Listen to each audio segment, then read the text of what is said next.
Hi guys, good morning all my dear students. आज very very good morning आपको। तो आज हम इस लेसन को समापन की तरफ बढ़ाएंगे। क्लास 10th का जैसे कि 5वां चैप्टर हमारा चल रहा था मुद्रण संस्कृति एवं आधुनिक दुनिया के बारे में। हमने इसके विभिन्न बिंदुओं पर बात भी की थी। आज हम इसके कुछ महत्वपूर्ण बिंदु हैं जो यहाँ पर आपको स्क्रीनशॉट पर मोबाइल पर दिख रहा होगा। उसके अलावा जो भी महत्वपूर्ण बिंदु थे वो हमने आपको डेफिनेशन के माध्यम से आदि के माध्यम से हमने आपको डिफाइन करके बताया और आपको मेरी समझ से समझ में भी आया होगा। और आप किताब को भी पढ़ेंगे आपको अच्छे से समझ में आएगा, क्योंकि हम बेसिक से आपको समझा रहे हैं और अपनी तरफ से भरसक प्रयास हम लोग कर रहे हैं। तो इनमें से कुछ महत्वपूर्ण तथ्यों के बारे में हमने बात भी की है। जैसे कि अगर इसी लेसन के महत्वपूर्ण बिंदुओं के बारे में हम इस जो सन आपको देख रहे होंगे, नाम आपको यहाँ पर देख रहे होंगे, उनके बारे में हम चर्चा कर चुके हैं। आज आप कहेंगे सर ये आप पहले वीडियो में आप बता चुके हैं, लेकिन हो सकता है कि अतिलघुत्तरीय या बहुविकल्पीय में ये क्वेश्चंस आ जाएं, तो इसलिए एक वीडियो हमने सोचा इस पर भी बनाया जाए जो इस लेसन के महत्वपूर्ण बिंदु थे। बाकी का जो बचा हुआ होगा, क्योंकि सभी ऑनलाइन पे नहीं पढ़ाया जा सकता है, तो जो वेरी मोस्ट इम्पॉर्टेंट क्वेश्चन यहाँ से निकल के आ रहे थे वो हमने आपके लिए रखे यहाँ पर, जिससे कि आपको आने वाले बोर्ड में या आने वाली परीक्षा में सरलता मिले। तो देखिए आज की बात अगर करते हैं तो जो प्रिंटिंग प्रेस का जो पहला प्रसार हुआ था वो चीन में हुआ था 594 ईस्वी में, वो हम आपको पहले ही बता चुके थे। और जो मुद्रण संस्कृति जो चीन में विकास हुआ था, उससे पहले जो मुद्रण संस्कृति का जो विकास हुआ है चीन, कोरिया और जापान में हुआ था। जापान की अगर हम बात करें तो जापान में कैसे मुद्रण संस्कृति पहुंची, तो जापान में जो चीनी बौद्ध प्रचारक थे जिन्होंने 1768 से लेकर 1770 तक उनका प्रचार किया, और इसी के तहत एक डायमंड सूत्र वहाँ पर पुस्तक भी लिखी गई जिसको 1768 में प्रकाशित किया गया था। और वहीं के एक राइटर के बारे में कल के वीडियो में हमने आपको बताया था, कितागावा उतामारो ने उकियो नामक चित्र पर, जिसमें कि उन्होंने तैरती दुनिया के चित्र के बारे में बताया था और तैरती दुनिया के चित्र में उन्होंने चित्रित किया था, जिसमें कि हमने आपको बताया था कि उन्होंने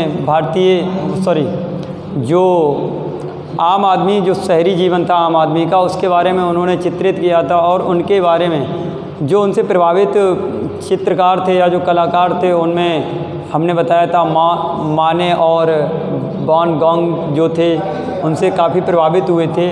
जैसे कि अगर हम बात करें तो गुटेनबर्ग के बारे में, तो गुटेनबर्ग जैतून की मशीन को बचपन से ही काफ़ी उस जैतून की मशीन से प्रभावित थे, तो इन्होंने धीरे धीरे उसकी छपाई को देखा।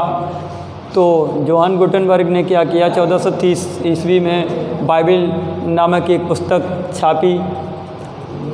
अब जो यहाँ पर कैथोलिक धर्म के बारे में हम यहाँ पर बता रहे हैं आपको, कैथोलिक धर्म प्रचारकों ने क्या किया, 1769 में चीन में पहली तमिल पुस्तक को छापा और 1713 में पहली मलयालम पुस्तक को इनके द्वारा छापा गया। जेम्स ऑगस्ट हिक्की के अगर बारे में बात करें तो 1780 में इन्होंने बंगाल गजट का संपादन किया और इन पे वर्तमान जो गवर्नर थे भारतीय वॉरेन हेस्टिंग्स, उन्होंने इन पर मुकदमा किया था। मुकदमा क्यों किया था उसके बारे में हम आपको वीडियो में कल बता चुके हैं। मुकदमा इसलिए किया था क्योंकि उनमें सिर्फ अंग्रेज़ों की बातें और लोगों के शोषण की बातें छापी जा रही थी, तो इसलिए इन्होंने इनसे प्रभावित होकर तो वॉरेन हेस्टिंग्स ने इनके खिलाफ़ मुकदमा दायर कर दिया था।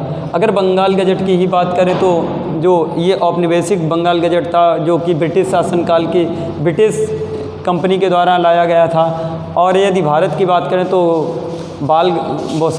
गंगाधर भट्टाचार्य के द्वारा पहला बंगाल गजट साप्ताहिक पत्रिका छापी गई थी जो कि मूल भारतीय थी। अगर 1674 की बात करें कोंकणी एवं कन्नड़ भाषा में 50 पुस्तकें छापी गई थीं। अगर आगे की हम लोग बात करेंगे 1810 के बारे में, तो सन 1810 ईस्वी में जो रामचरितमानस था, जो तुलसीदास जी के द्वारा कृत रचना थी, हिंदी में भी आता है कि, और बहुविकल्पीय क्वेश्चन भी आपका यहाँ से आ सकता है कि तुलसीदास द्वारा रचित ग्रंथ कौन सा था, तो रामचरितमानस, या फिर हो सकता है रामचरितमानस किसकी रचना है, ये भी आ सकता है इसमें।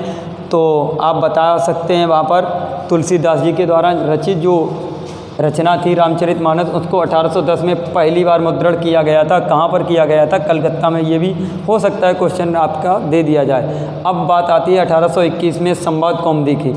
जो संवाद कौमुदी का संपादन किया था राजा राम मोहन राय ने किया था। और राजा राम मोहन राय ने संवाद कौमुदी में महिलाओं की हीन दशा और बाल विवाह, सती प्रथा आदि के बारे में काफ़ी आंदोलन किए और बाल विवाह, सती प्रथा पर इन्होंने रोक भी लगाई। आगे अगर बात करें 1867 के बारे में, देवबंद सेमिनरी ने, ये इस्लामिक ग्रंथ था या इस्लामिक स्थापना थी जिन्होंने मुस्लिम फतवा जारी किया था। यहाँ पर 1871 में गुलामगिरी पुस्तक ज्योतिषवरराव फूले के द्वारा लिखी गई। 1871 में आपको हमने हेडिंग में बताया था जातिवाद और प्रिंटिंग। तो जातिवाद और प्रिंटिंग में जो जातिवाद भारत में घुल रहा था, पूरी तरीके से एक दूसरे में एकता में अखंडता को, एकता की डोर को तोड़ रहा था। तो उसमें अर्थात लोगों में ऊंच नीच की भावना, लोगों में हीन दशा और जातीय भेदों में लोगों को बांटे हुए था। तो उसके बारे में इन्होंने जो बटी हुई जातियां थीं उनको एक दूसरे में विभाजित ना मानकर उन्होंने गुलामगिरी, लोगों पर जो गुलामी करवाई जा रही थी, जो दास्ता का जीवन वो लोग जी रहे थे, अर्थात वो शोषित किए जा रहे थे, उनके बारे में अच्छे से इन्होंने लिखा और लोगों तक अपनी बातों को पहुंचाया। और ये भारतीय समाज सुधारक थे। अगर इसी चैप्टर की बात करें तो 1876 की बात करें तो आमार जीवन रससुंदरी देवी बेगम ने लिखा था। आमार जीवन में इन्होंने स्त्रियों की हीन दशा के बारे में लिखा था, उनकी शिक्षा के बारे में लिखा था। तो ये था आमार जीवन के बारे में। 1876 की अगर बात करें तो 1876 में आपके लेसन जब आप बुक पढ़ेंगे तो 1857 के क्रांति के विद्रोह के बाद का जो काल आएगा उसमें आपको हेडिंग दी जाएगी। वर्नाक्यूलर प्रेस एक्ट के बारे में हम आपको बता चुके हैं। 1876 में इसको पारित किया गया था। बात करें 1870 के बारे में तो खालसा पुस्तिका सभा भी हुई थी। खालसा पुस्तिका सभा भी हुई थी जिसमें कि मुस्लिमों ने फतवा जारी किया था। तो यहाँ पर महिला शिक्षा से लेकर इस धार्मिक शिक्षा, जातिवाद शिक्षा के बारे में जब मुद्रण संस्कृति लोगों के पास आई और जब उसका प्रचार प्रसार व्यापक रूप से हुआ और लोगों ने उसको पढ़ा और उन चीज़ों को समझा, तो जो प्रचार प्रसार मुद्रण संस्कृति का हुआ, जैसे कि हमने पहले वीडियो में आपको बताया था, मुद्रण संस्कृति का जो प्रचार प्रसार हुआ उसको कई तरीके से लोगों ने समझा। जैसे कि अगर देखें तो हमने आपको बताया, एग्जाम्पल के तौर पर अगर हम ले लें, समाचार पत्रों के माध्यम से, टेलीविज़न के माध्यम से, इंटरनेट के माध्यम से, पत्रिकाओं के माध्यम से, टीवी टेलीविज़न के माध्यम से, इंटरनेट के माध्यम से आदि जो आधुनिकीकरण हुआ है उसके माध्यम से, अगर हमने आपको बताया होगा कि वर्नाक्यूलर प्रेस एक्ट जो मार्को पोलो 1295 में जब पश्चिमी यूरोप की तरफ गया था, अर्थात चीन से जब वो यूरोप में गया था तो यहाँ से क्या लेके गया था? काठ की